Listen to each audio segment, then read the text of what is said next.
Alright, so if you're watching this, you've just become an admin for COD Zombies. There's a few things we need to go over with you before you can start doing admin responsibilities.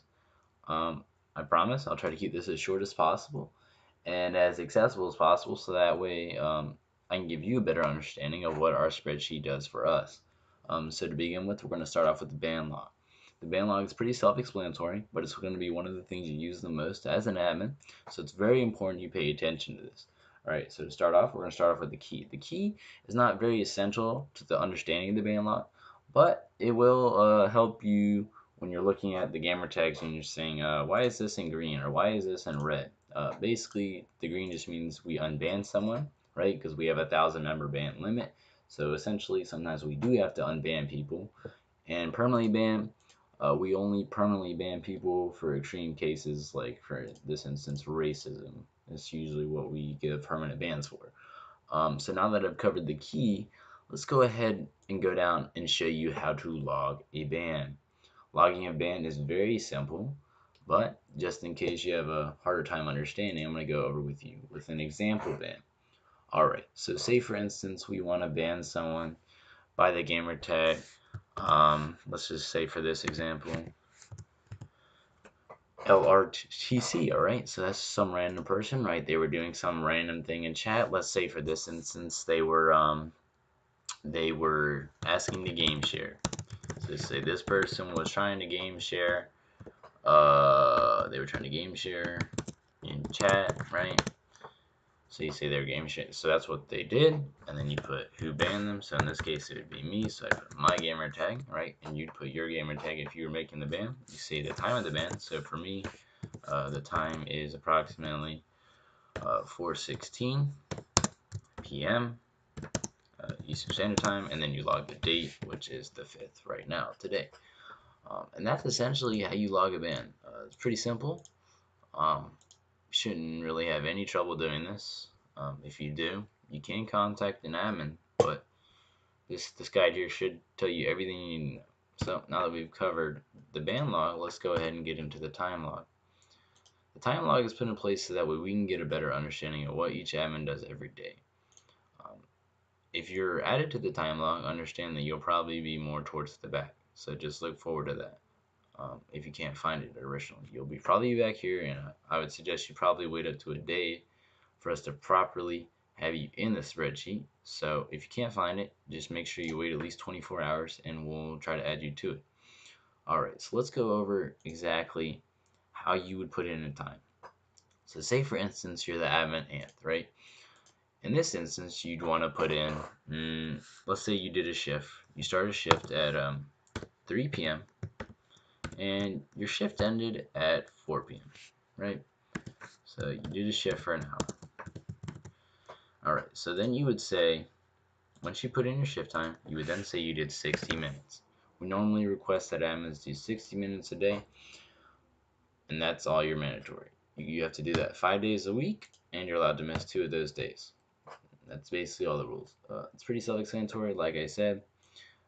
You'll probably be more towards the back of the list, and make sure that when you're logging a day, all these numbers here are subjective to the day or the date. So say for instance it's January the 25th, then you put it in the 25th. If it's the 31st, then you put it on the 31st. So if you're in the month of February, you're not going to have a 31st, so you don't put it in for the 31st. Hopefully that explains things for you. Alright, so now that we've covered the time log, let's go ahead and cover the Club Rules Admin's Reference Guide. Alright, so when you're starting off an admin, you obviously won't have a good understanding of what all the rules are. So we made this guide for you so that way you can easily access this and say, this is what I need to do if a particular person makes a giveaway, or if they post ad for ad, or they do advertising in the club. So you know what to do, what action to do in case of this. This is pretty self-explanatory as well, so hopefully this helps when making decisions in the club. So now that we've covered the admin rules reference guide, let's go to admin data. The admin data is not really that important of a sheet, but it is there, so yeah, you can compare. Let me go ahead and delete this really quick. This is further down the line. But it's basically there, so that way you can see how you compare to other admins and how much you've done in a particular month. And and it basically just holds all the statistics that the spreadsheet will show us.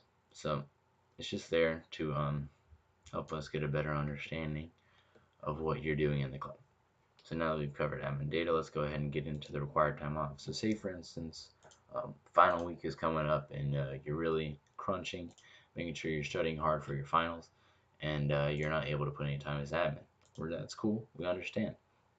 So, but we want to make sure that you log it so that way we know that you just didn't stop being an admin and you didn't leave us hanging high and dry. So for this example we've used, we say final week, so you just say, hey, I'm studying for my finals, won't be able to do any shifts this week.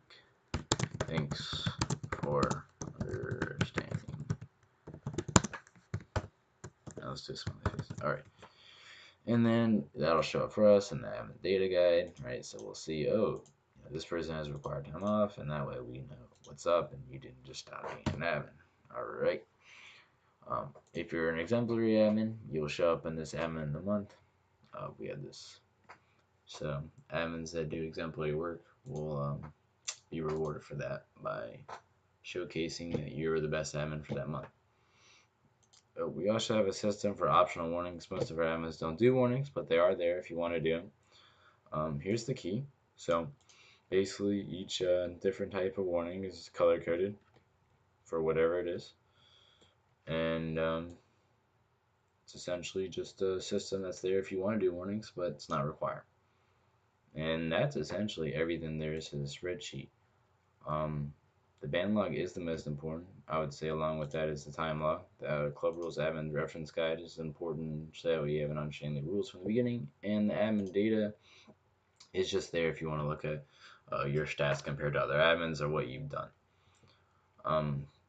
So hopefully with this tutorial I've given you a better understanding of how you use our spreadsheet, and for anything you don't know after this tutorial, you can always ask our admins in the Kick chat that you've been invited to what exactly you need to do in a particular case as an admin, or if you have any problems with the spreadsheet, always feel free to contact another admin and they'll be glad to help you. So with that said, hopefully you'll be a welcome member of our team, and we hope you have a great time as an admin of COD Zombies. Thank you, and have a great day.